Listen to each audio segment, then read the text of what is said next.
Welcome to Story Lab. This week, we're taking a look at the story of someone who knew how to look out for the people around him.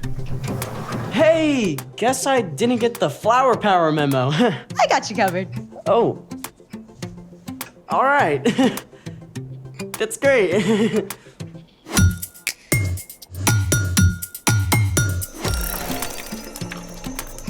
Hey, I'm Skylar. And I'm Sebastian. All summer, we're talking about what it looks like to live like Jesus. Also, we're setting up awesome activities for STEAM Camp. Science, technology, engineering, art, math. Go STEAM Campers! Rolls off the tongue. Yeah, not really. Okay, so what are we setting up today?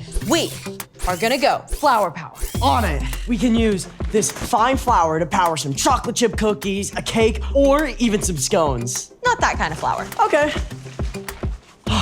We got sunflowers, mangolds. Closer, but still no. Then how are we flower powering? How about a thermal powered flower? That's a tongue twister.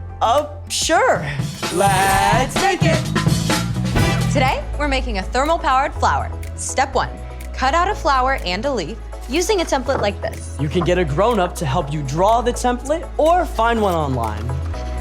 You wanna know what they call me? The Picasso of arts and crafts. On to step 2. Carefully fold each of your flower petals so they form a fan shape. Like this. All right, step 3. Take a plastic drinking straw and cut it down to 3 inches long. Boom. Then cut down a wooden skewer to 4 inches. Now, I think you'll wanna use these. For sure. You got it. And there it goes. Step 4, take the straw and wrap around clay or Play-Doh around the base so that it can stand upright.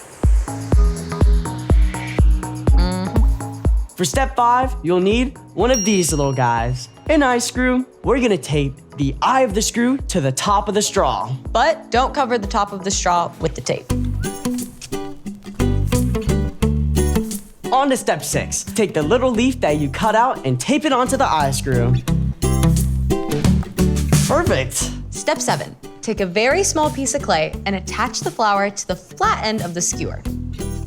Then drop it inside of the straw. The point should hit the table. Perfect. Okay, so now we've got this. Where's the power? Right here. Step 8, get your grown-up to help light the candles and then slide them under the flower creation. Make sure when you do, you avoid putting one directly under the leaf. I'm already seeing a little bit of movement. Whoa! Look, there it goes. Let's put all the other ones. There it goes. It's like a little flower merry-go-round.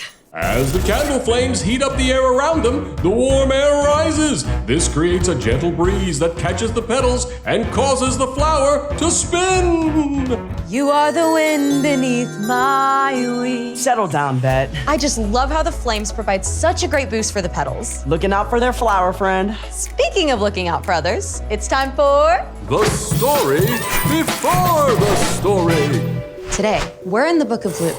Luke wanted to clearly record the story of Jesus. From the very beginning, when people turned away, God had a plan to rescue us. At the perfect time, God sent Jesus, God's very own son, to live among us as a human. Jesus was born a tiny baby and grew up like an ordinary kid. He became wiser and stronger and more pleasing to God and to others. When Jesus was about 30, he was baptized by his cousin John. God's voice spoke from heaven saying, "You are my son, and I love you. I am very pleased with you." Soon after this, Jesus began traveling and teaching and healing sick people. Which is where our story starts. Take it away. Hey everyone, I'm Padma. Today we're talking about how we can look out for one another, something that we see over and over in the life of Jesus. In Luke, we read about the amazing things Jesus did and the way crowds of people started to follow him everywhere. At first, the religious leaders were simply curious about Jesus, but soon they got worried. Jesus was upsetting the way they had always done things and making surprising claims. Who can forgive sins but God alone? Jesus also spent time with people that the religious leaders avoided. why does he eat with tax collectors and sinners? Jesus cared more about people's needs than about keeping up a good appearance. In fact, he allowed his disciples to pick and eat grain on the Sabbath, a day of rest. That's against the law! The religious leaders were talking about the special laws that God had given the Israelites when Moses led them out of Egypt. God wanted the people to learn to rest and to take time to connect with God. Remember to keep the Sabbath day holy. Do all your work in 6 days. Over time, the religious leaders got worried about breaking this law. So they began to put more rules around the Sabbath to make sure they didn't work, like dozens more rules. You couldn't travel more than a quarter of a mile from your house. You couldn't even light a fire or kill a fly. Those extra rules were not from God.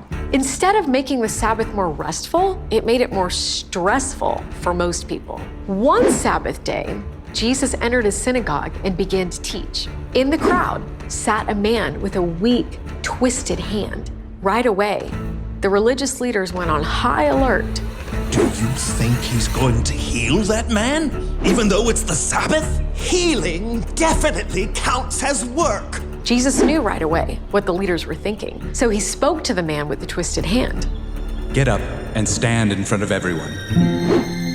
You can imagine, this man was excited and nervous, but he got up and stood there as everyone stared. Then Jesus confronted the religious leaders. What does the law say we should do on the Sabbath day? Should we do good or should we do evil? Should we save life or should we destroy it? Nobody dared answer.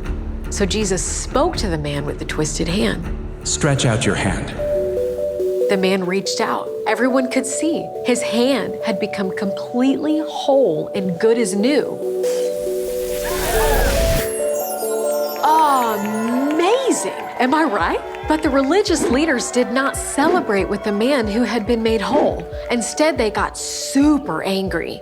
See, Jesus had not broken God's law about the Sabbath, but all those extra rules made by the religious leaders. Jesus chose to ignore those extra rules in order to care for a man who was hurting and to make him well. But the religious leaders were so wrapped up in fear and in making themselves look good that they cared more about their own rules than about helping people. And so they began plotting how to stop Jesus. Jesus never let what others thought control his actions. Instead, he demonstrated for us all what the Apostle Paul later wrote to the Philippians. None of you should look out just for your own good.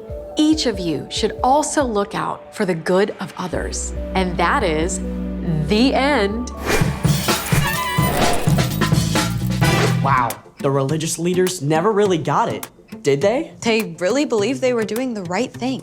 They sure did, but in the end, they were just looking out for themselves. So, what's our part in the story? All this summer, we're talking about how we can live and love like Jesus. And when we look at Jesus, we see that he kept his focus on other people instead of on himself. He cared more about looking out for others than making himself look good. That's so hard to do sometimes. I mean, my default setting is me. Yeah, it's easy to think about what I want and what I need.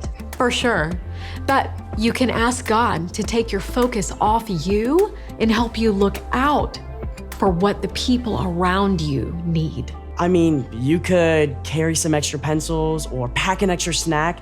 So if someone needs one, you can give it to them. You could look out for new people at school or church and invite them to hang out with you. You could be on the lookout for kids who need someone to play with at recess. For kids who need a place to sit at lunch. For kids who need someone to listen. Those are great ideas. And the more time and energy you spend looking out for others, the more God can work through you to change the world around you. I love it. I'm in. Me too. See you next time.